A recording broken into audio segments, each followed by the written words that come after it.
البدع والأهواء، أهل البدع العقائدية وأهل البدع السياسية.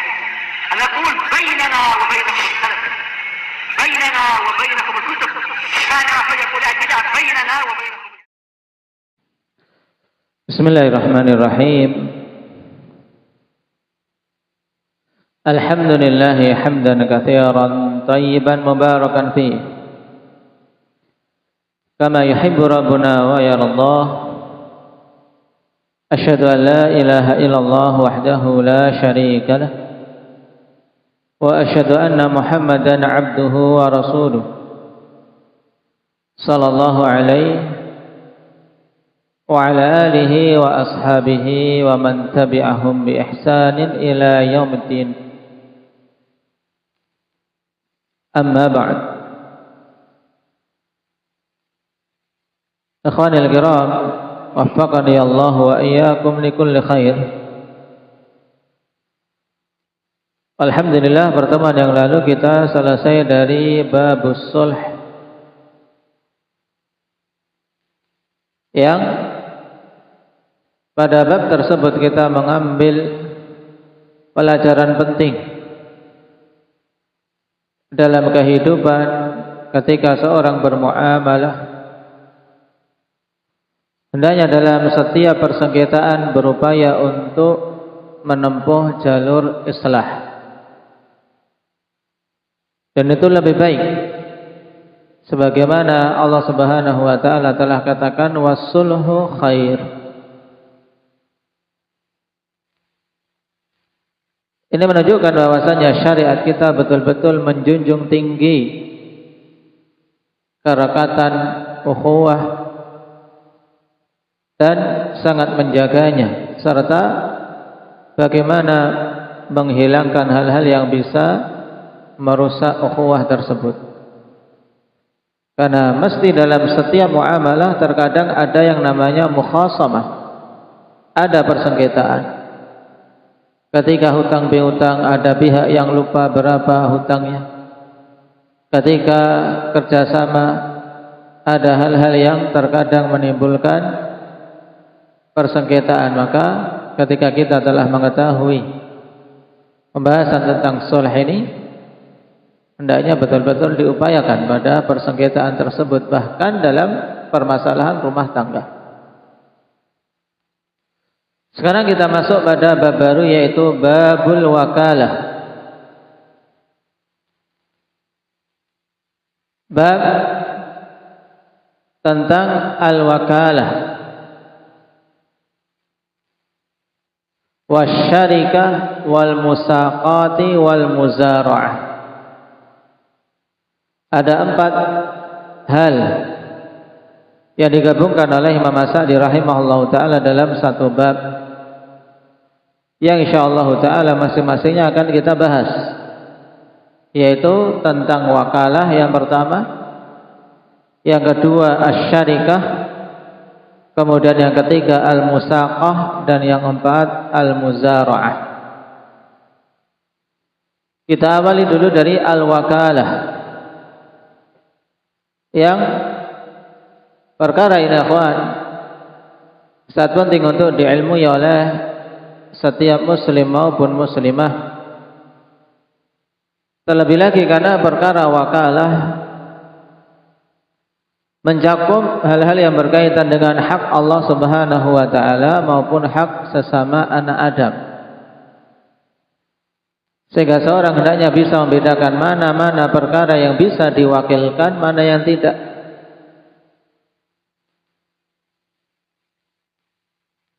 Qala kana Nabi sallallahu alaihi wasallam yuwakkilu fi hawaijihil khassah wa hawaijil muslimin al muta'alliqati bih, fa huwa 'aqdun jaizun min at-tarafain. Imam As-Sa'di rahimahullah ta'ala memulai dari pembahasan al-wakalah,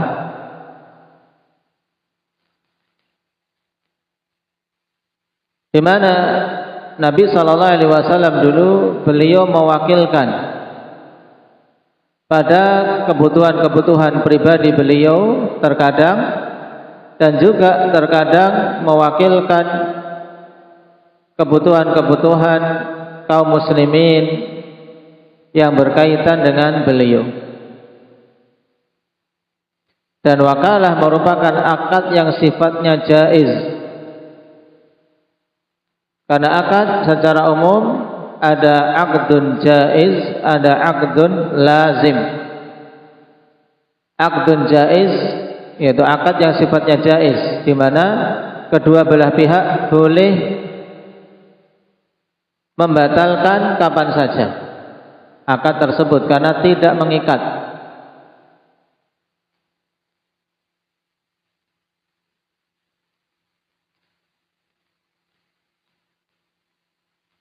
Perhatikan dulu pengertian wakalah dalam catatan kaki.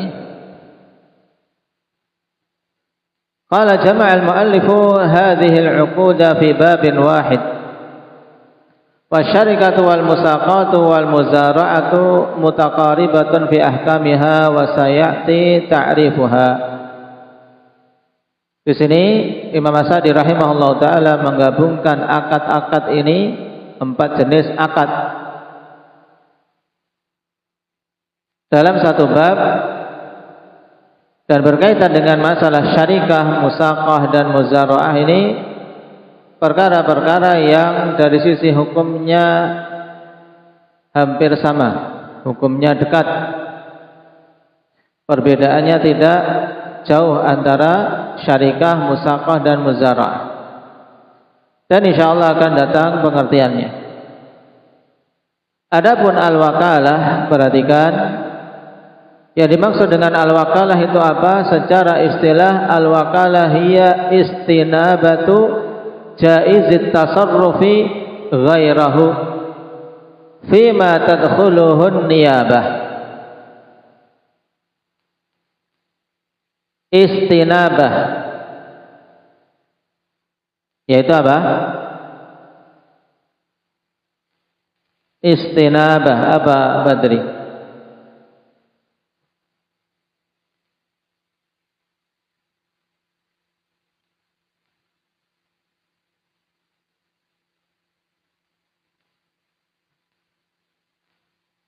Meminta untuk apa? Menggantikan, mewakilkan. Perhatikan dulu, istinabatu jaizit tasarruf ghairahu. Kalau kita ubah dalam bentuk fi'il agar lebih mudah, yaitu an yastaniba jaizut tasarrufi ghairahu fima tadkhuluhun niyabah. Nah, ini mudah jadinya. Yaitu permintaan dari seorang yang tasarrufnya diperbolehkan secara syar'i kepada pihak lain agar dia mewakilinya pada hal-hal yang mungkin untuk diwakilkan. Ini wakalah. Permintaan dari seorang yang perbuatannya diizinkan secara syar'i kepada pihak lain untuk menggantikannya pada hal-hal yang bisa diwakilkan. Berarti di sana perkara itu, akhwan, ada hal yang bisa diwakilkan, ada yang tidak bisa diwakilkan. Secara umum terbagi demikian. Ada yang bisa diwakilkan, ada yang tidak bisa diwakilkan. Berkaitan dengan hak Allah, sekarang coba contohkan perkara yang tidak bisa diwakilkan. Berkaitan dengan hak Allah, apa contohnya, Mujahid, yang tidak bisa diwakilkan kepada pihak lain? Salat. Salat gak bisa diwakilkan. Orang sakit kondisi apapun, separah apapun, sudah nggak bisa bergerak, tapi hatinya masih hidup, itu tetap salat, walaupun apa, nggak bisa bergerak. Baik, nggak bisa kemudian wakilkan saya salat, nggak bisa. Atau seseorang meninggal punya hutang sholat, tidak ada yang namanya istilah hutang sholat, itu tidak ada. Sholat berarti termasuk dalam perkara yang tidak termasuk niyabah, tidak bisa diwakilkan, tidak bisa diwakilkan kepada pihak lain. Adapun contoh sekarang hal yang bisa diwakilkan dari perkara-perkara berkaitan dengan hak Allah, perkara ibadah. Apa Abdullah? Seperti puasa, seorang punya nazar atau punya hutang puasa bisa dilunasi oleh pihak lain. Tapi di sana ada yang lebih jelas contohnya, yaitu masalah apa? Dalam beberapa amalan pada manasik haji. Beberapa amalan pada manasik haji bisa kita meminta pihak lain untuk mewakilkan. Adapun masalah hutang puasa ini tidak bisa kita wakilkan ke pihak lain seketika kita masih hidup. Tapi kalau manasik bisa. Nah, minta diwakilkan untuk melempar jamarat, boleh.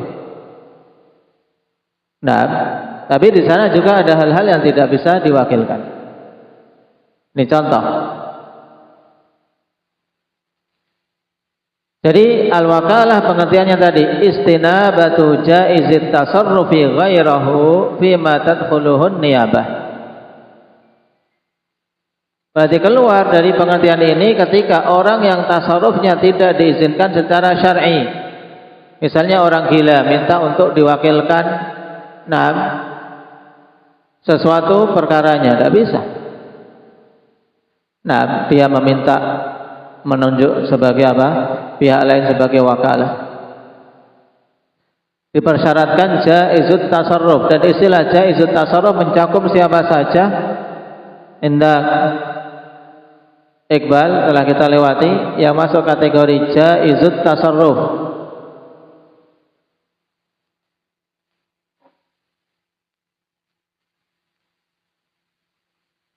Aqil, baligh,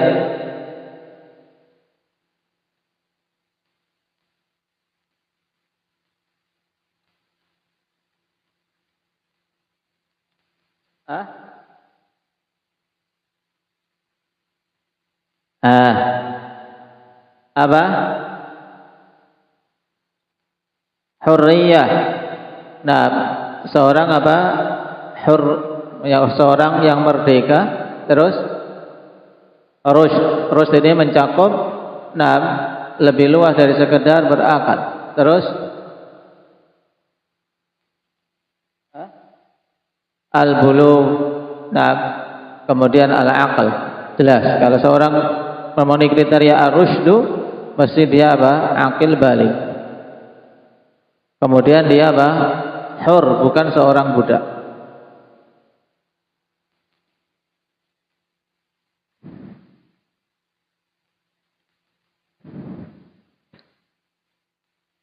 Wa hadhihi al-uqud al-arba'ah jaizatun minal muta'aqidain.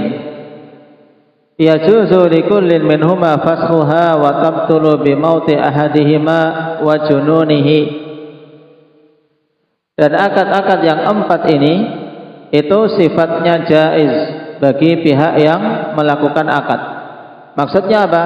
Boleh bagi masing-masing pihak untuk membatalkan. Misalnya ditunjuk sebagai wakil, kemudian maaf, saya batalkan perwakilan. Boleh-boleh saja, nggak bisa kemudian menuntut. Karena akad wakalah ini sifatnya jaiz. Kemudian watabtulu bimauti ahadihima, batal akad wakalah. Demikian pula syarikah, musaqah dan muzara'ah dengan kematian salah satu pihak. Wa jununi, demikian pula apa? Kegilaan salah satu pihak. Wa bil hajri alaihi li safahin fi ma'tubira fihi rushd. Demikian pula dengan sebab hajar. Setelah kita lewati bab hajar. Taib ketika dia dihajar, yaitu dibatasi untuk penggunaan hartanya. Apakah karena bangkrut atau karena safah? karena memang dia saat itu sudah tidak bisa menggunakan harta, pikun dan seterusnya misalnya. Pada hal-hal yang dipersyaratkan ar-rusydu. Nah, dan wakalah akhwan disyariatkan berdasarkan Alkitab dan Sunnah serta ijma'.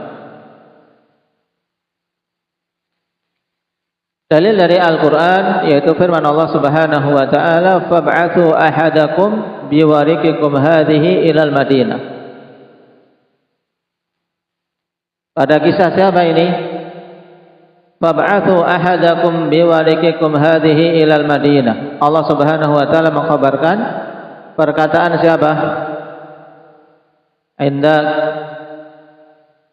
Abdurrahman.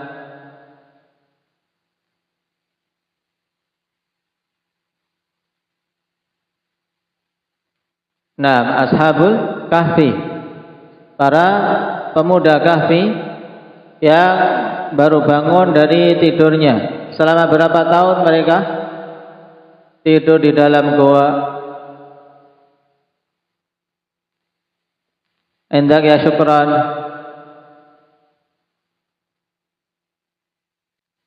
Baik, selama 309 tahun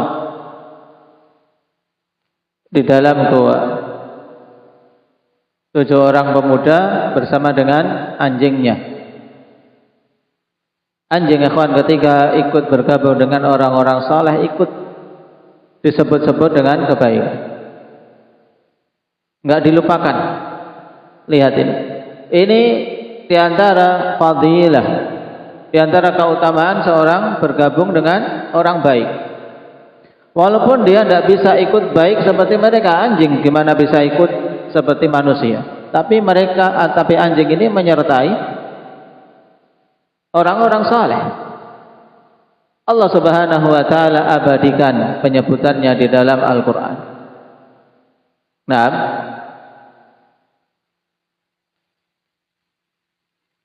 sab'ah wa thaminuhum kalbuhum. Yang ke-8 adalah anjing mereka. Tidak dilupakan. Maka antum ma'asyara ahli sunnah, tidak ada satu kebaikan pun yang akan terlupakan. Kalau anjing saja ketika dia ikut bersama dengan orang-orang saleh di atas kebaikan, Allah Subhanahu wa ta'ala sebut tidak dilupakan. Apalagi manusia, apalagi andil yang diupayakan di dalam dakwah, jihad yang diupayakan dalam memperjuangkan agama Allah. Tidak ada sedikit pun yang akan dilupakan oleh Allah Subhanahu wa ta'ala jika ikhlas dan di atas sunnah. Sehingga tidak perlu seorang muslim maupun muslimah berupaya menampak-nampakkan agar viral di media massa karena khawatir tidak dikenang. Allah Subhanahu wa ta'ala tidak akan melupakan amalanmu. Tidak perlu. Nah, kenapa? Karena yang demikian itu malah akan menjadikan hilang semua upaya yang diupayakan. Amalan saleh, sedekah, pengorbanan di jalan Allah Subhanahu wa ta'ala. Nah, dengan dinampak-nampakkan kepada manusia, maka rentan untuk hal tersebut hilang karena riya.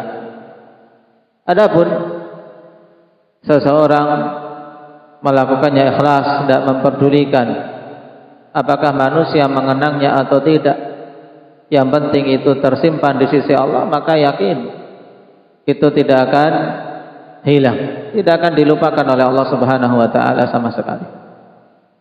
Dijaga. Sebagaimana anjing ini, dia hanya bersama dengan orang soleh saja ikut menyertai mereka, meninggalkan kaumnya yang berbuat kerusakan. Allah Subhanahu wa ta'ala sebut di dalam Al-Quran. Taib. Nah, ketika mereka bangun dari tidurnya, kemudian salah seorang di antara mereka mengatakan, fab'athu ahadakum biwarikikum hadhihi ilal Madinah. Taib, kirimlah salah seorang di antara kalian dengan membawa warik. Apa warik, Rifki? Biwariqikum hadhi. Makna warik apa? Mata uang perak. Taib, dengan perak kalian ini ke kota. Mata uang perak saat itu sudah umurnya 309 tahun yang lalu dan tidak laku. Maka ketika sampai di kota, ya membuat heran manusia. Cuma syahidnya di sini, Ashabul Kahfi yang 7 menunjuk salah satu orang sebagai wakilnya.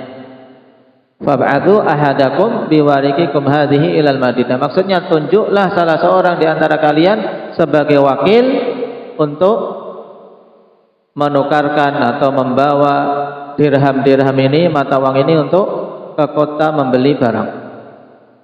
Ini contoh wakalah, menunjukkan masyru'iyahnya wakalah semenjak masa yang lalu, dan disebutkannya di dalam Al-Quran tanpa ada pengingkaran, menunjukkan itu juga disetujui dalam syariat kita. Demikian pula berkata Nabiullah Musa kepada Harun, ukhlufni fi qaumi. Nah, gantikanlah aku dalam mengatur kaumku.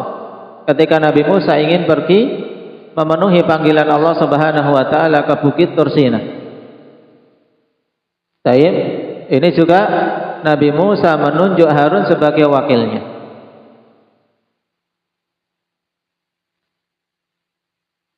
Adapun dalil dari As-Sunnah, di antaranya hadis Abi Hurairah radhiyallahu anhu. Ketika Nabi sallallahu alaihi wasallam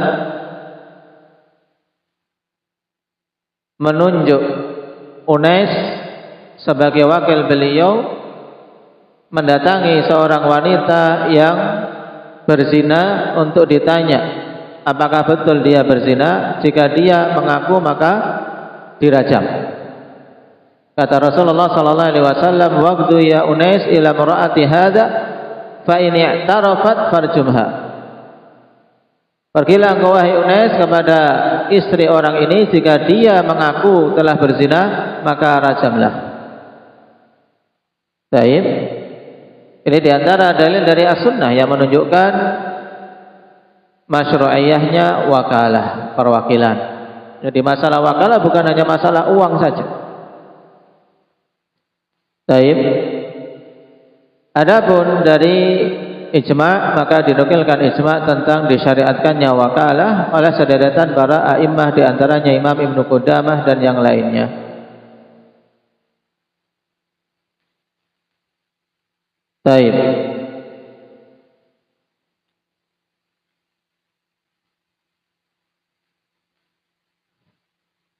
Kemudian Imam As-Sa'di rahimahullah ta'ala akan menyebutkan contoh dari taukil Nabi sallallahu alaihi wasallam. Karena fikirnya kan wakkala yuwakkilu taukilan. Karena Nabi sallallahu alaihi wasallam yuwakkilu fi hawaijihil khassah wa hawaijihil muslimin al muta'alliqati bih. Nabi sallallahu alaihi wasallam dulu terkadang mewakilkan kebutuhan-kebutuhan pribadi beliau dan juga kebutuhan-kebutuhan kaum muslimin yang berhubungan dengan beliau. Baik. Di antara yang berhubungan dengan beliau, seperti ketika beliau menunjuk Ali sebagai wakil dalam penyembelihan korban. Nah, ditunjuk Ali untuk mewakili beliau dalam menyembelih hewan-hewan korban. Demikian pula Nabi sallallahu alaihi wasallam menunjuk Urwah Al-Bariki untuk membeli seekor kambing. Ini masalah wakalah. Nah, meminta untuk dibelikan. Berarti menunjuk orang tersebut sebagai wakil beliau dalam jual beli. Ini berkaitan dengan kebutuhan beliau secara pribadi. Dan kita dalam sehari-hari, akhwan, ini banyak terjadi sehingga butuh diilmui. Ketika kita menunjuk seseorang untuk membeli sesuatu, berarti akadnya akad wakalah. Akad wakalah. Adapun menunjuk wakalah pada kebutuhan kaum muslimin yang berkaitan dengan Nabi Shallallahu Alaihi Wasallam, misalnya ketika menunjuk Abu Hurairah untuk menjaga harta zakat atau mengumpulkan, ketika beliau ditunjuk untuk mengumpulkan zakat fitr kemudian menjaganya, ini wakalah. Juga menunjuk Umar untuk mengambil zakat-zakat mal dari kaum muslimin. Dan contoh-contoh yang banyak dalam tarikh yang menunjukkan Nabi Shallallahu Alaihi Wasallam dalam muamalah beliau juga bermuamalah dengan sistem wakalah. Baik. InsyaAllah untuk pembahasan berikutnya kita ambil pada pertemuan yang akan datang.